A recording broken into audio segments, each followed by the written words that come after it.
जी hello दोस्तों, मैं हूं कमर चीमा। उम्मीद है आप लोग ठीक होंगे। दोस्तों, भारत के minister of external affair doctor Jaishankar ने बेसिकली एससीओ में एक बड़ी धुआंधार किस्म की तकरीर की है। और उसमें उन्होंने पहलगाम जो टेरर अटैक है उसका जिक्र किया है। अगर फ्रैंकली स्पीकिंग प्रिंसिपल देखा जाए तो पाकिस्तान ने जब डॉक्टर जयशंकर पाकिस्तान आए थे तो कश्मीर का रेफरेंस नहीं दिया था, नोइंग कि this is a bilateral issue. SEO is a platform where not the bilateral issues are raised, but multilateral issues are raised. ये जरा आप समझिएगा बात को। So in SEO, bilateral issues are not raised, multilateral issues are raised. ठीक है जी। Doctor Jaishankar ने क्या किया है कि उन्होंने जनाब आके सीधा पाकिस्तान पे किया अटैक और कहा है जनाब कि ये जो टहरगाम हुआ है, पहलगाम का वाक़या हुआ है, कि ये बेसिकली एससीओ का जो फाउंडिंग ऑब्जेक्टिव है उसको कंप्रोमाइज़ करता है। सो उन्होंने कहा जनाब कि आप, और दूसरा चाइना को भी वो उन्होंने लताड़ा है, हमारे कहते हैं ना, उसको भी टफ टाइम दिया है कि जनाब ये तुम लोग चाइनीज़ जो हो, तुम लोग हर रोज़ हमारी ज़मीनों पे कब्जे कर रहे हो। So he basically spoke about the territorial integrity and sovereignty of the states. So वो कहता है कि he calls for respecting territorial integrity, यानी कि हमारी ज़मीन की इज्जत करो और हमारी सॉवरेनिटी की भी इज्जत करो। This is what doctor Jaishankar is saying to China. लेकिन ऑन पाकिस्तान, अब जब जब word territorial integrity and sovereignty of states आता है तो बेसिकली वो चाइना को पैगाम दे रहे हैं। चाइनीज़ लीडरशिप को वो ये कह रहे हैं कि भाई साहब, आप ये करें कि आप हमारे रोज़ जो यहाँ पे करते हो, ये बंद कर दो। This is what basically he is saying. So उन्होंने शी जिनपिंग को भी ये बात कही। He spoke with Xi Jinping with this, और उन्होंने कहा भाई साहब ये चीज़ जो है वो हम नहीं चाहते कि आप करें। सो फॉर गॉड सेक इसको ये ऐसा ना किया जाए। लेकिन पाकिस्तान के साथ तो सीधी सीधी लड़ाई उन्होंने शुरू कर ली।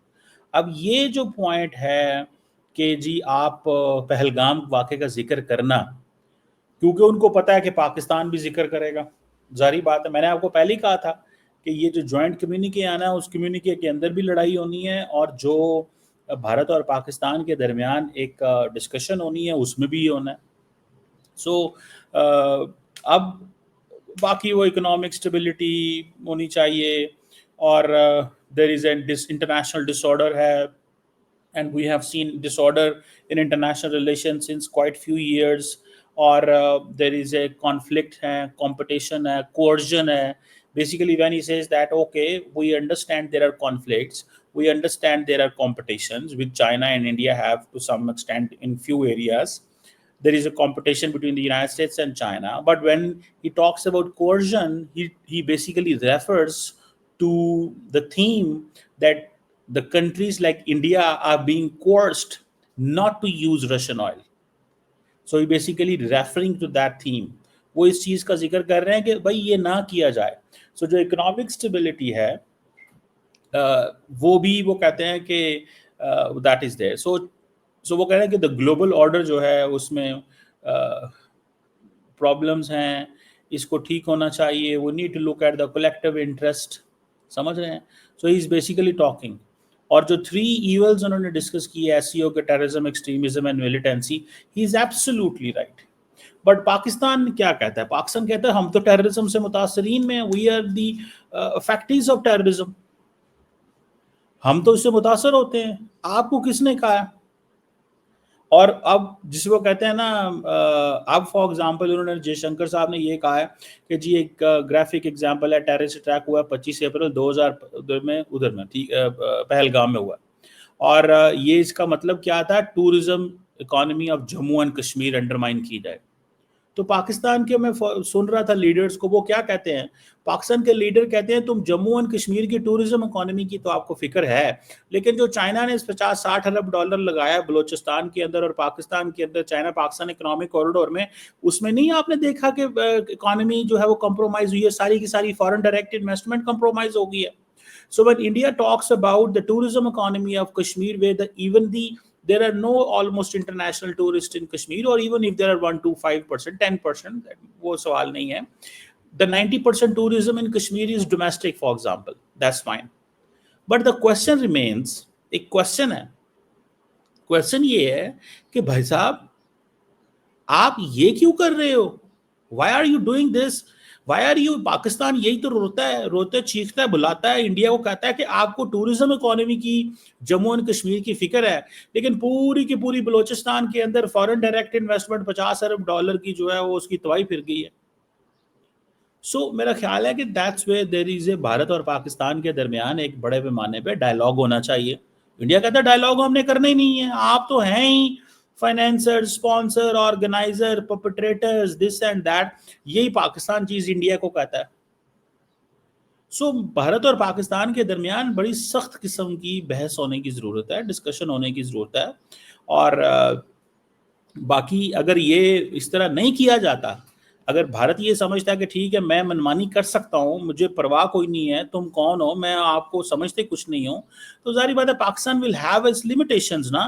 पाकिस्तान की अपनी लिमिटेशंस होंगी, और पाकिस्तान कितना को लंबा इसको रोक सकता है, एक सवाल है ना. कितना लंबा इसको रोकेगा,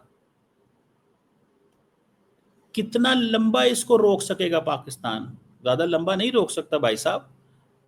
लोगों ने कहना है कि छोड़ो यार, आप किन चक्रों में पड़े हुए हो, आप किन चक्रों में पड़े हुए हो. सो मुझे जो चीज नजर आती है, what I see and what I understand and realize so far, that the government of India and Pakistan, they need to speak, and they speak directly. कभी किसी मोहल्ले, किसी गली, किसी फोरम, किसी जगह पे जाके आप पहलगाम का जिक्र करेंगे, वो किसी और चीज़ का जिक्र करेंगे, पाकिस्तान कहेगा जनाब आप बलोचिस्तान में जो BLA है, उधर TTP है, आप उनका जिक्र करते रहोगे.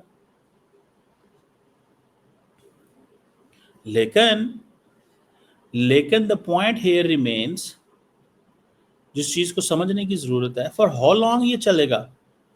इंडिया ठीक है, is a big player, but at the same time remember that India must also understand the problems of the smaller nations. छोटी मुल्कों की भी तो बात सुने ना यार. छोटे मुल्कों की बात ही नहीं सुनते आप. छोटे मुल्कों को कहते हैं कि आप, we don't care about you, who are you.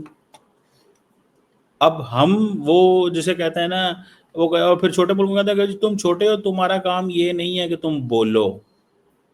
This is not your job to speak. Don't speak, okay?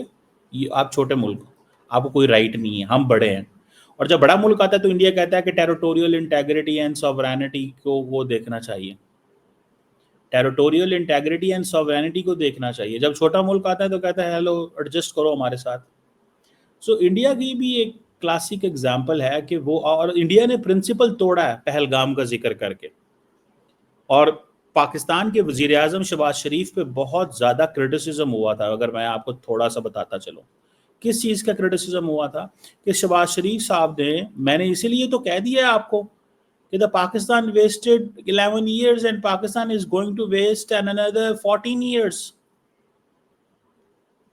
Pakistan wasted 11 years and Pakistan is going to face, वो करने जा रहा है अगले 4, फिर करने जा रहे हैं. समझ रहे हैं आप बात? तो क्या ऐसे चलेगा ये? This is how it is going to be. क्या ये ऐसे ही ये तारीख लिखी जाएगी? I am unable to understand. और मेरा ख्याल है कि जो इंडियन गवर्नमेंट है, उनके पास काफ़ी वो रिसोर्सेज हैं, बहुत कुछ है, बट अगर वो पाकिस्तान को इसी तरह दबाएंगे जिस तरह वो दबाने की कोशिश कर रहे हैं, ठीक है जी, तो मुझे नहीं लगता चीज़ें जो है ना वो संभल पाएंगे. Things will not be better this way. चीज़ें इस तरह बेहतर नहीं होंगी. इस चीज़ को जहन में रखिएगा, इस चीज़ को जहन में रखिएगा. चीज़ें इस तरह बेहतर नहीं होंगी जिस तरह ये बात बेहतर करने की कोशिशें की जा रही हैं. बाय द वे ये पिक्चर में देखें कि सागडार साहब के पीछे डॉक्टर जयशंकर खड़े हुए हैं, तो मतलब एक ही रूम में, जारी बात है बात तो नहीं हुई होगी, ना ही हो सकती है. लेकिन ये चीज़ पहलगाम का जिक्र करना डॉक्टर जयशंकर ने बेसिकली ایک نیا لیکن ڈاکٹر جے شنکر نے بات کی international north south transport corridor کی. یہ وہ کوریڈور ہے جس کی رشیا پاکستان کو آلریڈی آفر کر چکا ہے کہ be a member of the international north south transport corridor starting from Saint Petersburg going to Mumbai. India کو اس چیز پہ ظاہر بات ہے India will have an issue on this that how come Pakistan be part of this international north-south transport corridor. So India established its own corridor, India Middle East Europe Economic Corridor. And that India Middle East Europe Economic Corridor is basically, جیسے جے شنکر صاحب نے کہا تھا نا کہ the West had the G7, so you have your club, you don't let others to come in the club. So we have our own club that is BRICS and the SCO. And now they believe that we have a club, we have our own corridor. If China has a BRI or the CPEC or the others, so we have a corridor and that corridor is this. So can India convince Russia, do not let Pakistan be part of it? So میں سمجھتا ہوں کہ یہ ایک بہت بہت بہت بڑی چیز ہے. We still have to gauge this. ہمیں اس چیز کو تھوڑا سا سمجھنا ہوگا کہ یہ چیزیں کیسے جو ہے وہ ہونے جا رہی ہیں اینڈ یہ چیزیں کیسے چلیں گی, how they are going to be. لیکن at the end of the day what I understood that یہ انڈیا اور پاکستان کی جو لڑائی ہے وہ اب ظاہر بات ہے پاکستان نے بھی بڑی سخت سٹیٹمنٹ دینی ہے اور پاکستان نے بھی یہی ہے نا, انہوں نے چک دے پھٹے ویکھی جائے گی, انہوں نے کہنا ہے چک دے پھٹے ویکھی جائے گی, دیکھا جائے گا جو ہوگا بھائی, تم کرو اپنی بات, دیکھتے ہیں کون کدھر کب کیسے کیا کرتا ہے. سمجھ رہے ہیں بات کو؟ So that's some thing very interesting for me. یہ چیز سمجھنے والی ہے, یہ نہیں ہے کہ اگنور کی جا سکتی ہے. یو کین ناٹ اگنور آل دس, آپ اس سب کو اگنور نہیں کر سکتے. لیکن جے شنکر صاحب کا پاکستان کے حوالے سے بڑا سیدھا موقف ہے بھائی کہ ہم نے پاکستان کو اب ہر فورم پہ ڈسکس کرنا ہے. تو بیسیکلی یہ وہی لڑائی ہے جو بھارت اور پاکستان کی ہے پرانی, ختم نہیں ہونے جا رہی ہے. It's not going to go anywhere by the way. اگر کہیں یہ جا رہی ہے تو مجھے بتائیں. اس کی وجہ یہ ہے کہ وہ how come they allow this. So at the same time مجھے ایسے لگتا ہے کہ انڈیا کی جو اپروچ ہے regarding India and Pakistan, it is going to be کہ ہمیں کنٹینیوسلی یہی کرنا ہے جو ہم کر رہے ہیں, ہمیں کنٹینیوسلی یہی کرنا ہے جو ہم کر رہے ہیں. So that is some thing important. Let's see, دیکھتے ہیں کہ اس میں کیا نکلتا ہے کیا ہوتا ہے. لیکن میں آپ کو یہ بڑے کنفرمیشن سے بتا سکتا ہوں کہ وہ جسے کہتے ہیں نا کہ daggers are out and the fight has begun. دونوں sides, it's pure diplomatic, political, economic اور جہاں ہوگا ملٹری. سو اس چیز کو ذہن میں رکھیں. the things are not going to, یہ بھارت اور پاکستان نے خود سیٹ کرنی ہے چیزیں. دا وے ڈی جی ایم او نے بیٹھ کے چیزیں سیٹ کی تھی نا, یہ بھارت کی لیڈرشپ اور پاکستان کی لیڈرشپ کو بھی سیٹ کرنی پڑے گی. اور پاکستان کو میں آپ کو بات بتاؤں, دا پاکستانی جو لیڈرشپ ہے وہ عمران خان والا ماڈل نہیں ہے یہاں پر کہ جی ٹھیک ہے بھارت اگر حملہ کرے تو عمران خان کہ کیا میں حملہ کر دوں اب بھارت پہ. جب بھارت نے بالا کوٹ پہ حملہ کیا تو عمران خان نے کیا میں حملہ کر دوں افغانستان انڈیا کے اوپر. میں کہتا ہوں کہ یہ وہ پوائنٹ ہے جس کے اوپر عمران خان کو ہمیشہ کے لیے پولیٹیکلی ڈسکریڈٹ کیا جا سکتا ہے, لیکن نون لیگ اور باقی سیاسی جماعتوں سے ہو ہی نہیں رہا. صرف ایک ہی جملہ چلا دینا کہ کیا میں پاکستان کیا انڈیا پہ اب حملہ کر دے, اور پھر یہ چلائیں کہ دیکھیں یہ جو بین المرصوص ہوا ہم نے حملہ کیا. سو میرے خیال جیسے انڈیا نے کہا ہے نا کہ دس از نیو نارمل, پاکستان نے بھی اپنا نیو نارمل سیٹ کر لیا ہوگا. So let's see how it goes.